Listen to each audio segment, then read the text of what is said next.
What's up guys? Josh here and welcome to our channel. Kung mapapansin nyo guys, wala tayo sa usual studio setup natin. Because today, awesome guys from Skoot PH sent us this. The Coswheel FTN electric bike for us to review. So stick around to know how this electric bike can help you on your daily travel routine.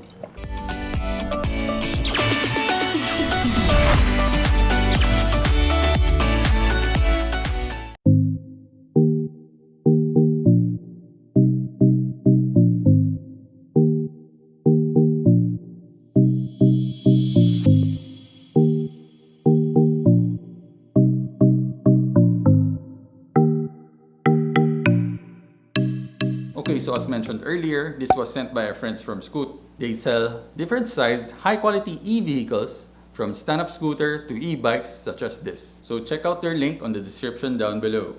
So upon availing this e-bike, most of it naka-assemble na siya. And the guys from Skoot will be the one to add the finishing touches, such as the seat, battery pack, and other accessories which we will mention later. And aside from that, meron pa mga freebies such as the battle cage, the basket, and the bike lock. So this Coswheel FTN e-bike has two variants. 15 Ah battery that can run up to 30 kilometers, while the 20 Ah battery that can run up to 40 kilometers.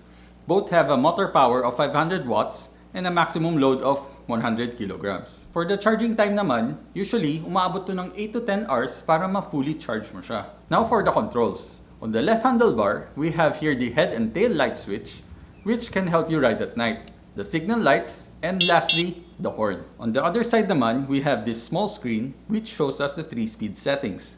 You can also see here how fast you are running, the odometer, and the battery life. Beside it, the power button and two other buttons to toggle our settings. And lastly, the throttle switch. Based on my experience using this kind of throttle switch, medyo kakaiba siya. Mas sanay kasi ako sa mga accelerator na pinipihit, like yung typical motors and other e-bikes. So kapag nag-accelerate ka, you use your wrist. Unlike in this e-bike, thumb lang ginagamit mo sa pag-control. Medyo nahirapan ako at first, pero after a few rides, I got the hang of it naman na. So there are 3 speed settings on this e-bike. The Eco, Mid, and High. So for the Eco, ito ang pinaka-power efficient and pinaka-matipid, pero ito rin ang pinaka-mabagal sa tatlong settings. For the Mid naman, it can reach a top speed of roughly 35 kilometers per hour, while on high settings naman, umaabot to ng up to a maximum of 40 kilometers per hour, which is fast for an electric bike. Napansin ko din na mas responsive yung throttle switch kapag nasa high yung speed settings natin. By the way guys, don't be like me, wear a helmet. Another interesting feature about this e-bike is the pedal assist. So itong pedal assist helps you save battery for longer trips. Lalo na kung gusto mo mag-exercise ng konti, pwede ka mag-pedal assist. And makakasave ka pa ng battery sa e-bike mo. Pero let's say pauwi ka na from work and pagod ka na, you have the option to go full electric. Note ko lang guys na this pedal assist does not charge your e-bike. It is just an assist mechanism para hindi ma-stress or mapiga yung battery mo, thus giving you a longer travel distance of around 70 to 90 kilometers for a single battery charge. So when you're using the pedal assist, makakaramdam ka ng assist from the motor when you're siguro roughly around 2 seconds of pedaling. Tapos may mararamdaman ka na biglang boost. So while nasa boost ka ng pedal assist, if you try pedaling, wala ka mafe-feel na force for a short period of time until mawala yung boost mo from the pedal assist.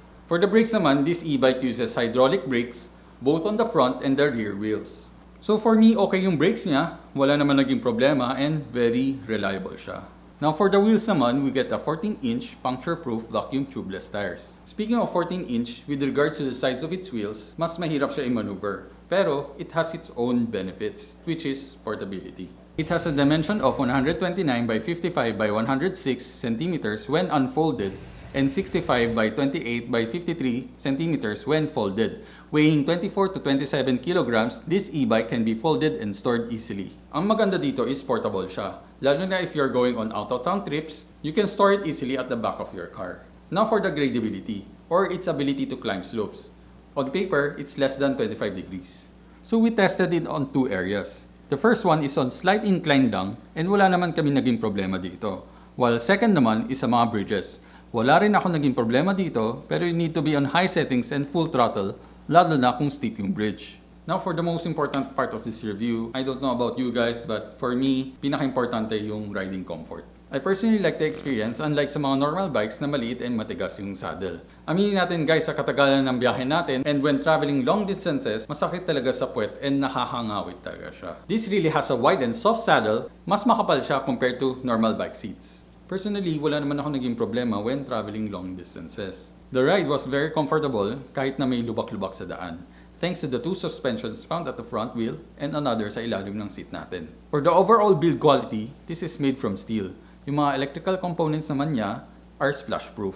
Meaning, pag nabutan kayo ng ulan sa biyahe, okay lang naman yun. Pero it's not recommended na gamitin siya knowing na masama na yung panahon. So final thoughts, for the price tag of 30 to 35,000 pesos, this Coswheel FTN is a reliable means of transportation, lalo na these challenging times of pag-commute. Based on our experience, from Binondo, Manila, umabot kami to Mall of Asia and we still have half of the battery left.